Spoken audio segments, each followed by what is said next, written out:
Fala família, seja bem-vindo a mais um Devocional Fundamentos, o nosso programa de toda quinta-feira. Hoje nós estamos lançando esse devocional num dia diferente por conta de uns erros técnicos ontem, mas vai dar certo hoje em nome de Jesus. Você já sabe, eu sou Felipe Farias e nós estamos aqui toda semana, no sábado, com o Fundamental Podcast, sempre com um convidado, alguém, né, especial para nós, falando ao nosso coração, contando testemunho, contando algo sobre a caminhada com Jesus. E nas quintas-feiras a gente se propôs de estar aqui sempre trazendo uma palavra do Senhor para você sobre algum tema específico. E hoje vocês viram aí na thumb, o tema específico é o Evangelho de Taylor Swift. Ordenando a geração Taylor Swift. Por que eu escolhi esse tema? A gente está vivendo hoje numa sociedade da pós-verdade, né? Onde nada mais é concreto, nada mais tem algo absoluto. Uma sociedade que muitos estudiosos dizem ser pós-moderna, né? E por que isso? Porque tudo é relativo, nada mais tem um fundamento, nada mais é sólido, tudo essa é a sua visão, é a minha visão, né? As pessoas não têm mais algo a se apegar, é tudo muito líquido, escorrendo pelos dedos, né? E eu vi algo dessa artista que recentemente esteve no Brasil, finalizou uma turnê, né, grandiosa pelo mundo aí, inclusive ela é uma grande artista, só que ela falava nessa reportagem que ela era cristã, mas que ela acreditava que o aborto era algo bom e que a pauta LGBT deveria ser defendida, né? E aí eu fiquei pensando, cara, por que, né? Talvez você que esteja assistindo esse devocional fala, mas eu também sou a favor de tais coisas e tal. Mas a gente precisa não olhar para aquilo que nós achamos e que a sociedade define como certo, mas a gente precisa olhar para a Bíblia. Porque quando a gente é cristão, verdadeiramente cristão, não há relativismo, não há relativização da palavra. Não tem um meio termo sobre o que a palavra diz. No reino de Deus, não há democracia. O reino de Deus é governado por Jesus, onde ele é a pessoa que dita as regras. Ele é o justo juiz. Então, por que a gente tem essa tendência de relativizar assuntos que a Bíblia não relativiza? Mesmo se dizendo cristãos.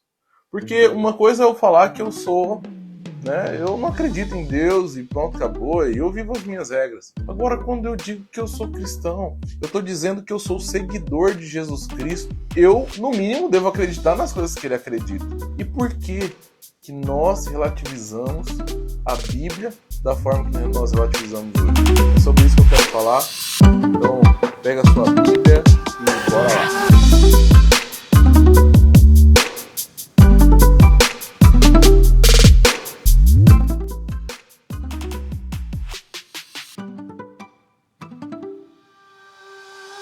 Antes da gente iniciar o nosso pensamento, eu vou pedir só uma coisinha para você. Deixe seu like aí nesse vídeo, compartilha com seus amigos, né, essa palavra, manda no seu grupo de WhatsApp, manda para sua tia, aquela que manda tudo, né, para as outras pessoas, envia lá, inscreve no nosso canal, tá? Vai ser um prazer estar compartilhando a palavra de Deus aqui com vocês. E comenta aí, né, o que você achou desse vídeo, pode, né, falar o que você pensa sobre esse assunto, beleza? Nós estamos aí. Em 1 João 2, 4, 5 e 6, está escrito bem assim: aquele que diz, eu o conheço, que está falando de Jesus, aquela pessoa que diz, eu conheço Jesus, e não guarda seus mandamentos, é mentiroso e nele não está a verdade. Aquele, entretanto, que guarda a sua palavra, nele verdadeiramente tem sido aperfeiçoado o amor de Deus. Nisto sabemos que estamos nele. Aquele que diz que permanece nele esse deve andar como ele andou. Nesses últimos dias tem sido muito batido, né, nos fariseus, né, no legalismo. Aquela música da Aimee foi uma música que alcançou o Brasil inteiro e eu concordo plenamente com aquela música, com aquela canção. Foi algo que tocou o meu coração também, porque às vezes a gente fica preso nessa vida religiosa e esquece de olhar para as pessoas. A gente fica preso na religiosidade e esquece de olhar para quem precisa. E tocou meu coração profundamente, eu me movimentei a partir daquela música, porque é uma música profética, né? É uma música que exige uma resposta.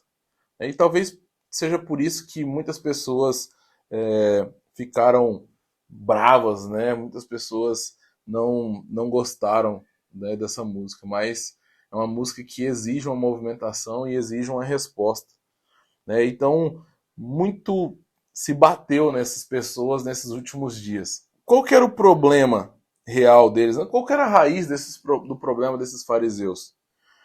Porque a palavra diz que eles queriam alcançar Deus através das obras que eles realizavam. Esse era o maior problema. Que eles queriam alcançar Deus através do cumprimento da lei. Mas a gente pode pensar, isso não era bom? Em partes. Porque quando eles cumpriam algo da lei, eles se vangloriavam disso. E a intenção do coração deles era cumprir a lei não para como ato de gratidão e amor a Deus, e eu faço isso porque eu amo, porque eu gosto, mas eles faziam isso como obrigações. E quando você cumpre uma obrigação, né, quando eles cumpriam uma obrigação, eles queriam jogar na cara das pessoas que eles eram os bons, os top, e as outras pessoas eram os lixos. Então, aonde que estava a motivação, né, do coração dos fariseus? A motivação não estava em querer agradar a Deus. A motivação estava em querer as coisas de Deus, querer as coisas do mundo, querer a glória dos homens, querer o dinheiro, querer a aprovação, né, querer a aprovação do governo daquela época, mas não estava em agradar a Deus de fato.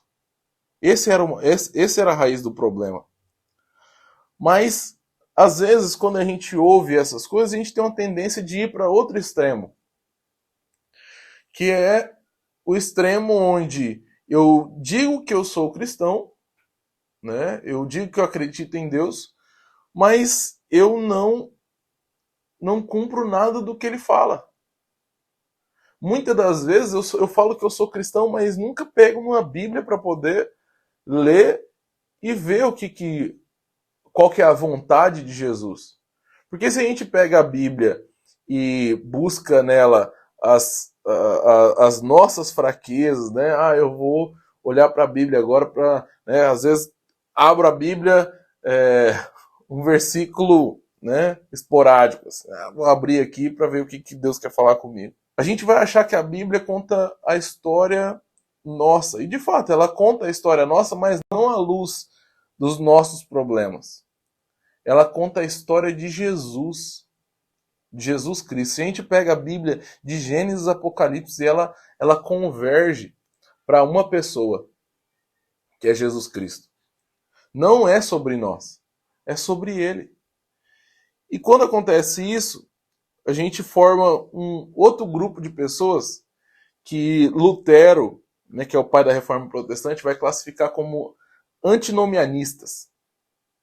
O que são isso? São pessoas que acham que pode se relacionar com Deus sem observar nenhuma, ou sem observar as suas leis. É o pensamento de que, como Deus me ama, independente do que eu fiz, do que eu tenha feito, ele não vai se importar se eu levar uma vida imoral ou não. Esse pensamento está completamente equivocado. Porque lá em Hebreus está escrito assim: sem santidade ninguém verá a Deus. Sem santidade ninguém verá a Deus. E o ser santo não está ligado à moral. Lógico que isso é uma consequência, né, de buscar a santidade. Mas a santidade está em se consagrar diretamente para Deus. Está em se separar do mundo e seguir o caminho do Pai. E essa polarização, Jesus retrata ela na parábola do filho pródigo, onde naquela parábola havia dois filhos. O filho mais novo, o filho mais velho, que é o filho, né, que segue as regras, que, né, trabalha para o pai, não sai de casa. É um filho que está ali, que fica... Só que ele tinha um pensamento. Ele fala, eu vou cumprir tudo que o pai me pede, mas para chegar na cara dele depois e falar bem assim, ó, eu quero um cabrito para poder festejar com os meus amigos. Não é isso que ele fala no final da parábola? Né? Pai, eu observei tudo que você falou para mim e tal, e você nunca me deu um cabrito para eu festejar com os meus amigos. E o filho mais novo, que tem o pensamento de que ele queria as coisas do pai também, mas ele preferia que o pai tivesse morto, porque ele pede a parte da herança do pai. Talvez esse seja nós hoje. Nós queremos as coisas do pai e não queremos nos relacionar com ele verdadeiramente. E agimos como se ele tivesse morto. Porque não são as coisas que são um indicador de que eu tenho Deus. Não é porque eu tenho uma casa legal e um carro legal que Deus está comigo.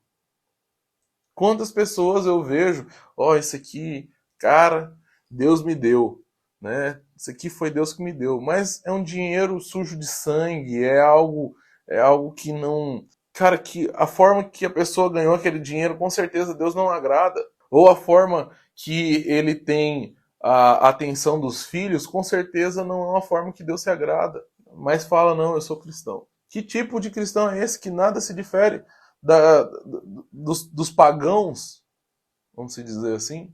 Então, esses dois pensamentos, tanto do lado farisaico, legalista, tanto do pensamento liberal, libertino, parecem ser pensamentos opostos. Só que eles são duas faces da mesma moeda. Por quê? Porque esses dois pensamentos estão motivados por uma mesma coisa. Eu quero as coisas de Deus, mas eu não quero ter relacionamento com ele. Eu quero alcançar aquilo que o Pai tem para mim, mas eu não quero me relacionar com o Pai. E aí eu perco o prazer da relação com ele. E aí quando eu conquisto as coisas, eu vou embora. Eu me afasto. O que acontece com essa geração hoje? Por que o evangelho está tão relativizado? Porque a gente vê várias pessoas, né, que conquistaram algo, conquistaram fama, que conquistaram carros, conquistaram casas, né, tem uma vida invejável aos olhos do mundo, que falam que são cristãos, mas não creem em nada do que a Bíblia fala. E essas pessoas se tornaram ídolos da nossa geração. Ídolos para jovens, para adolescentes, como essa mulher que eu trouxe aqui, a Taylor, por exemplo. Talvez ela tenha tido uma criação religiosa, uma criação dentro da igreja, porém, esse pensamento de que o aborto é uma solução é completamente equivocado. É a mesma coisa de eu falar que quando eu pego um ladrão, eu tenho que matá-lo. Tanto um lado quanto o outro, tá errado. Por isso que eu digo que são duas faces da mesma moeda. Porque de um lado eu sou pró-vida, e do outro eu quero tirá-la. Não existe. Não tem como de uma fonte sair coisas boas e coisas ruins. O aborto é ruim, mas tirar a vida de alguém também é ruim. Também é pecado, também é errado. Esse é o pensamento que eu queria trazer para nós hoje. Nós não podemos relativizar a palavra de Deus. Para nós cristãos, não há problema em entender o que é certo e errado. A palavra nos instrui. E o Senhor, quando Jesus sobe aos céus, ele deixa o Espírito Santo, aquele que testifica o homem de todo pecado, justiça e juízo. Então, se você tem o Espírito Santo, você tem Deus dentro de você. Aquele que revela todas as Escrituras. Nós precisamos ter muito cuidado com esses extremos. Tanto o extremo legalista, quanto o extremo libertino. Porque esses extremos, eles nos travam. Eles nos travam de um relacionamento verdadeiro com o nosso Pai. Eles nos paralisam. E é fácil identificar se você tem... se você está pendendo de um lado para o outro. Se você acha que o problema do mundo é o legalismo, é o farisaísmo, é a lei, é a religiosidade, com certeza você tem um pezinho no antinomianismo, que é você quer se relacionar com Deus sem observar as leis. Hoje eu ouvi uma frase do pastor Anderson Silva, que ele fala: se você relativiza a Bíblia, é porque tem alguma coisa ali que você está praticando de errado, que você quer maquiar, que você quer esconder. E é bem verdade isso. Mas eu quero deixar um recado aqui para você, você que é jovem, adolescente, tome muito cuidado com as pessoas que você escuta. Tome muito cuidado com os seus ídolos, aquelas pessoas que falam ao seu coração. Não existe uma verdade relativa. A verdade é a palavra de Deus, é a Bíblia. Você quer conhecer a verdade? Se relacione com ela. Ela é uma pessoa. Pegue a sua Bíblia, leia diariamente, tome as suas próprias conclusões. Convide o Espírito Santo para estar com você. Você não precisa que um artista te fale o que é certo. Você não precisa que uma cantora te fale o que é certo. O que é certo está na palavra. Se você é cristão, ouça isso agora. Você não pode mais relativizar a palavra de Deus. Isso é o certo. A palavra de Deus é o correto. E Ele te ama. Ele quer se relacionar com você. Ele quer ter tempo de qualidade com você. Volte para a palavra de Deus e se arrependa. Em nome de Jesus. Até a próxima. Tchau, tchau.